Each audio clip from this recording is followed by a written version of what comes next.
ዛሬ አንድ ሀሳብ ይዤ መጥቻለሁ። አንደኛ ጴጥሮስ ምዕራፍ 1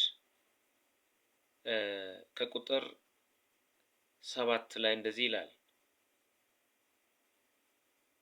በዚህም እጅግ ደስ ይላችኋል፣ ነገር ግን በእሳት ምንም ቢፈተን ከሚጠፋው ወርቅ ይልቅ አብልጦ የሚከብር የተፈተነ እምነታችሁ ኢየሱስ ክርስቶስ ሲገለጥ ለምስጋናና ለክብር ለውዳሴም ይገኝ ዘንድ አሁን ለጥቂት ጊዜ ቢያስፈልግ በልዩ ልዩ ፈተና አዝናችኋል ይላል።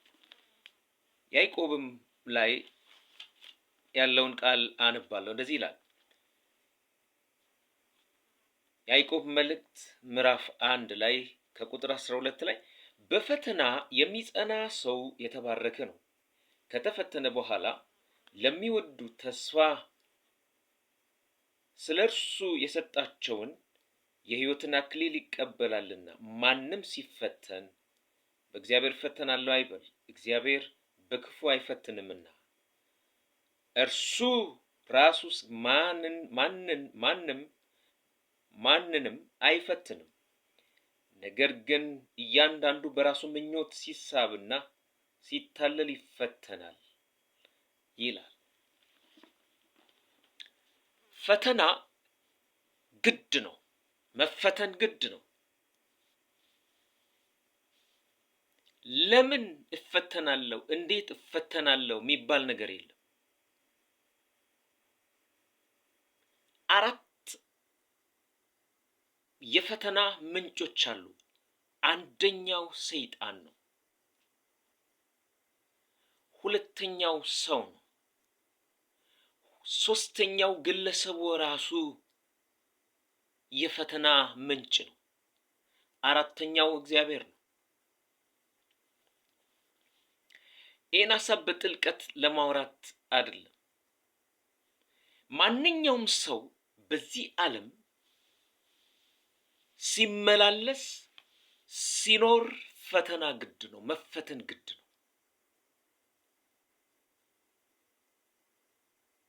ይፈተናል። በእምነቱ የበረታ ይፈተናል፣ የጠነከረም ይፈተናል፣ የሚያገለግልም ይፈተናል፣ የማያገለግልም ይፈተናል። በሬ እንኳን የሚገዛ አራሽ በሬውን ይፈትናል። አየህ፣ በሬው ራሱ ይፈተናል፣ በሬውን ይፈትናል።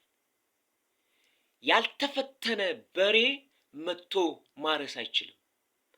ባለቤቱን ሊያገለግል አይችልም። ፈተና ምክንያት አለው። እግዚአብሔር ሰዎችን ሲፈትን በክፉ አይፈትንም። ፈተና ምክንያት ውጤት አለው።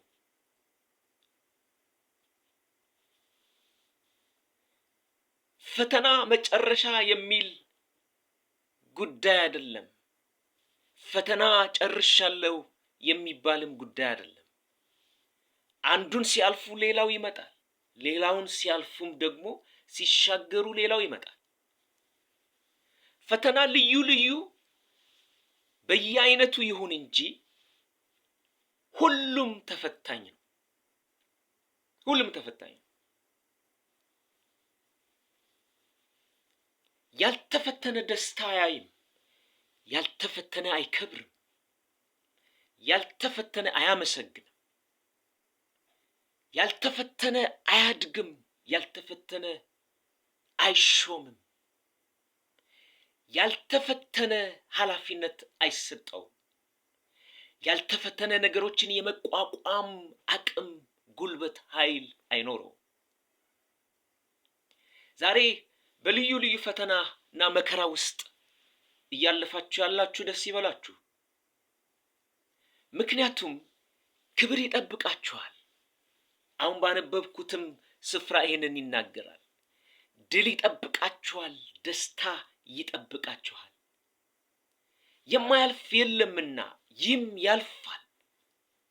ተፈትናችሁ ለክብር ትሆናላችሁ እንጂ ለውርደት አትሆኑም። እርግጠኛ ሁኑ። ተማሪ ትምህርቱን ተምሮ ፈተና ግድ ነው። የሚፈተንበት ምክንያት ግን ለውጤት ነው። ግብ አለው። የሚፈተንበት ግብ አለው። ሲፈተን ሊያመው ይችላል። ትምህርቱ ሊያመው ይችላል። ፈተናው ሊያመው ይችላል። ፈተናው ደስ ላይለውም ይችላል።